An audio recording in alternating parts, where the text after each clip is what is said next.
Right, so the next speaker is Elijah Abu-Massims, who is a PhD student at Carnegie Mellon University. He's going to speak about exploring the privacy experiences of closeted users of online dating services in the US.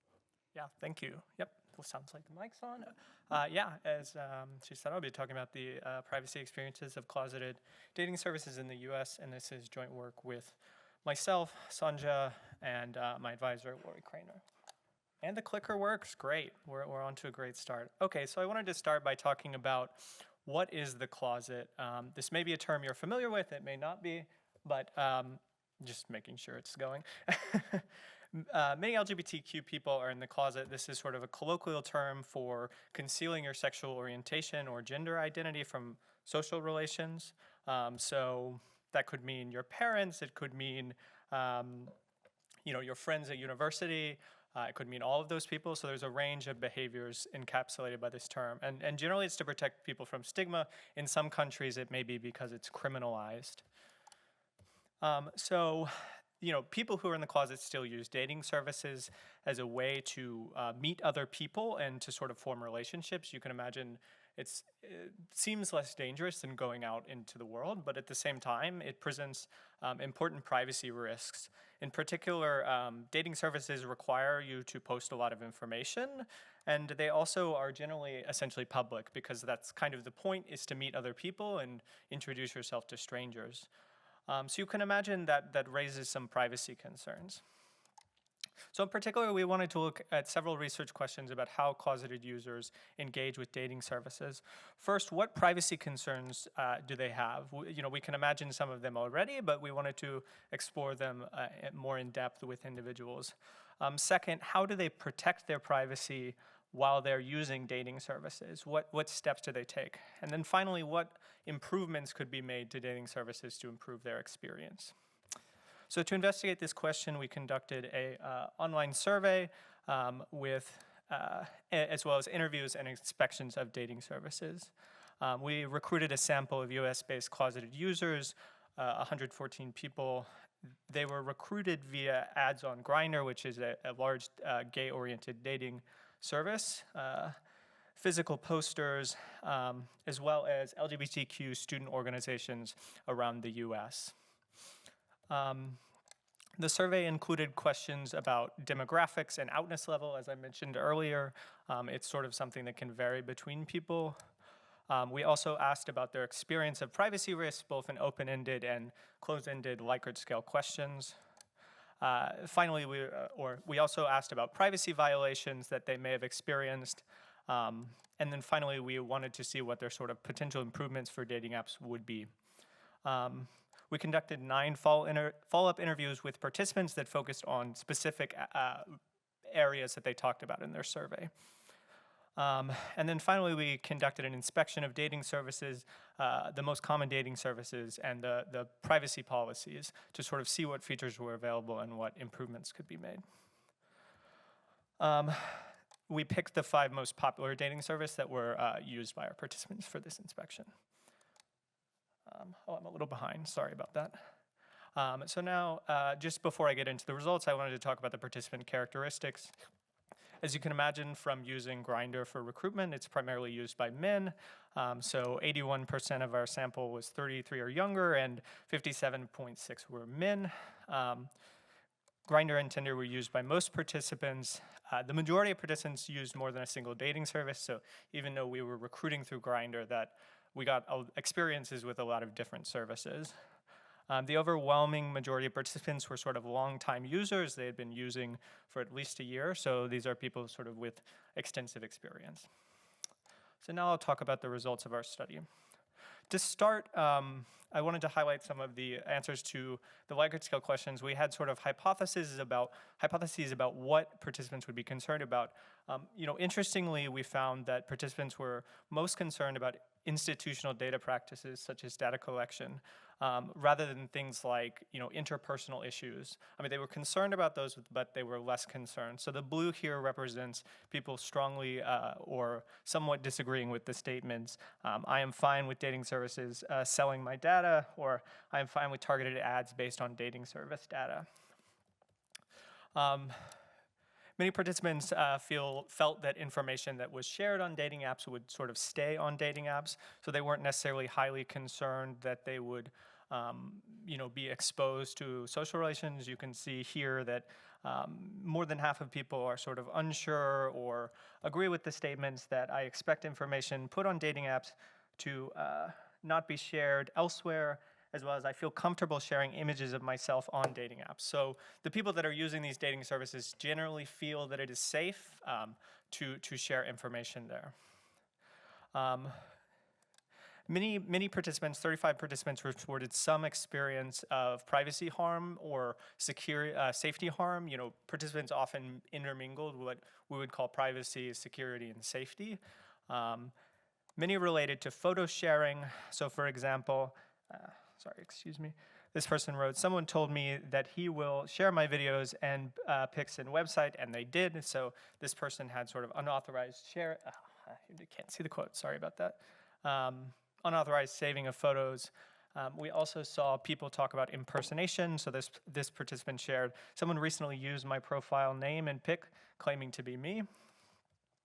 And then some described other safety harms like extortion. So this person who we interviewed spoke about an experience where someone told them if they didn't have sexual relations with them that they would out them on social media. Thankfully, nothing ended up happening with that, but it sort of highlights the risks to this population. Most participants also shared that they protected their privacy in some way. So many avoid disclosing information. This was the most common strategy, is just choosing to not share particular information like name, location. This person said, I do not use my surname, nor do I discuss personal associations beyond the university I attend. Many participants also talked about photo sharing. They avoid sharing identifying photos, especially in public profiles. So this person spoke about, I crop out my face on my profile and only share it with those I become comfortable with. And they identify themselves only by their first initial. And then there was a variety of other strategies, some more related to safety than, again, what we would consider traditional privacy. This person spoke, I never meet others near my house, and I use as few personal identifying details as possible. Most participants say they do not lie or use paid features to protect their privacy. So this was sort of some of the hypotheses we had, that participants may either lie about their sexual orientation or other information in order to protect themselves. But this generally wasn't disclosed by participants. Paid features, many of these services offer some sort of features like disappearing messages or things only to paid clientele. But the majority of participants did not use did not use the paid versions to protect their privacy. Participants, when we asked, discussed a diverse range of improvements that they would like to see. The most common was some sort of improved visibility control. So, for example, the ability to hide people who list certain university affiliations or employers. Many also wanted a way to limit the screenshotting or downloading of pictures. There's this to some extent on these apps already, but they wanted it to be extended. So, for example, Grindr has a way to make sort of screenshot protected albums, but these are limited for people with free users.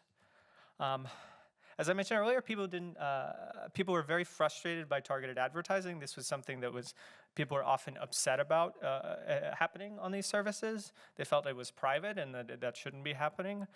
Many also requested that paid privacy features be available for free. This was another thing that was frustrating for participants, that they felt like they shouldn't have to pay to protect their privacy. So, for example, on Grindr, the ability to message other profiles without making one's profile public. You can do this if you pay. You can't necessarily do this. You can still make your profile private. You just can't message new people at that point. In general, we noticed in our interviews and the survey results, some people were not aware of privacy features that did exist. So it may be there may be ways to better promote privacy education and let people know about features that do exist already, perhaps by making it more prominent in the interface. So in conclusion, we used multiple methods to investigate the experience of closeted users dating service users. Participants reported privacy and safety harms, especially related to photo sharing and their identities. Participants employed a diverse range of strategies to help protect themselves, most involving selective information disclosure. And finally, better profile visibility controls, more limits on photo saving, and other privacy enhancements could help protect this vulnerable group. And I'll iterate in closing that, or I'll emphasize in closing that while this is a small segment of the population, these sorts of improvements could help a broad range of people. Yeah, and I'll take questions.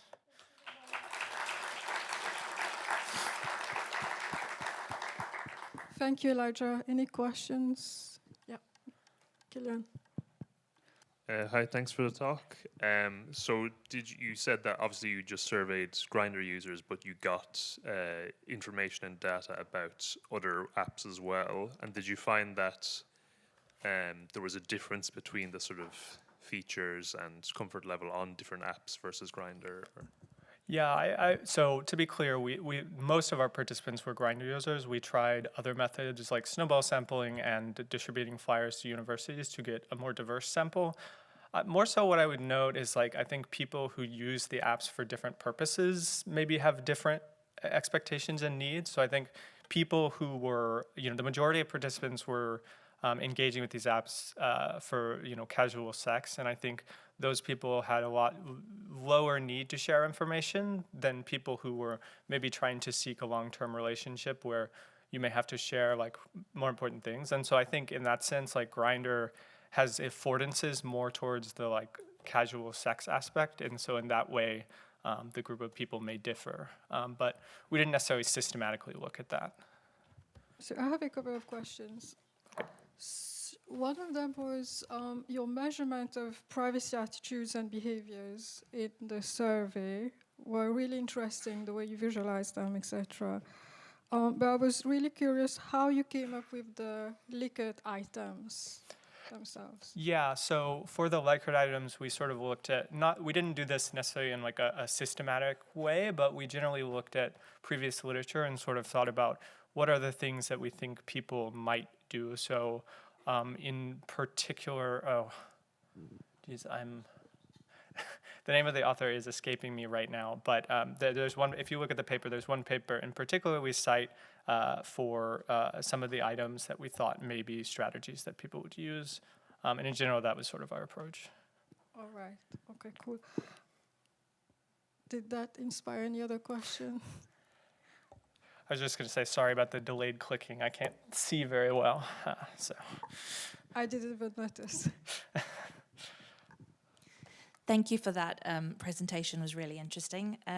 So my question, I don't know if you'll have the answer to this, but did you survey anybody who at first was closeted and then came out publicly or came out and was comfortable with that knowledge being known? And if so, did their privacy behaviors change with no longer being closeted? Because I'm thinking, if that's the norm for them, do they carry those behaviors over? That's a really good question. I mean, we did not look at that. That we recruited people by asking for specifically closeted people who considered themselves to be in the closet. So, we didn't sort of look into sort of changes, but that's a really interesting question for future work, I would say. Yeah, very interesting and important one. Thank you, Elijah.